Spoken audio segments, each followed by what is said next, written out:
Is Jesus actually a good idea? Is magical solutions for healing the sick and world peace and ruling over everyone with a monopoly of power a good idea? I don't think so. I think it's necessary to have new ideology that is not the Bible. Obviously, if there is a Jesus character, he would introduce new ideas. And it's more of a hero character, and we have many of them already. So don't insult your intelligence and the purpose of life by saying that we need other people. We have heroes, men and women, who are solving the world's problems. But the point is that it's not sustainable to say, well, let's use magic or supernatural powers to resolve everything. No, we need new technology, we need new ideology to create a sustainable life for ourselves. So here's an example. Christianity, at least the Orthodox variants, made an effort to prevent premarital intimacy because that's what destabilizes families and society. And it's not doing a very good job in these days because the idea of the fear of heaven, well, first of all, it's not even that believable because reincarnation is more believable, jumping from one life to the next. Where is everybody coming from? And it's also not believable that one character can solve all the problems. So people discount that, and they also discount the good stuff the Bible has to say, like no premarital intimacy.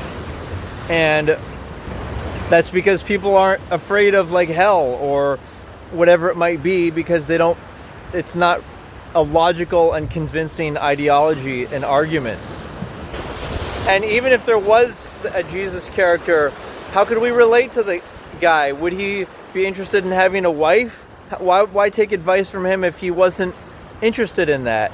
And if he wasn't interested in that back then in 2,000 years ago, then why would he, or he didn't save the world back then what makes us think that he would do any differently if he were to come in this current era?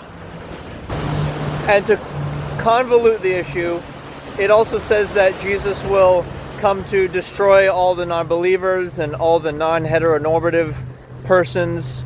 And why not try to convince them of the good things in life and that marriage is good instead? Because the reason people are against the non-heteronormative, or why Christians are against Islamic or different religions clash, is because they don't all agree with the idea of premarital intimacy avoidance. And so actually some of them do, the Orthodox ones, but they also have these other ideas and rituals that do clash with each other. But if we can all get on the same common ground to trust each other as men and women, that we're not going to seduce each other for premarital intimacy, and that we're not all trying to dominate each other and have power over each other, but we believe in borders and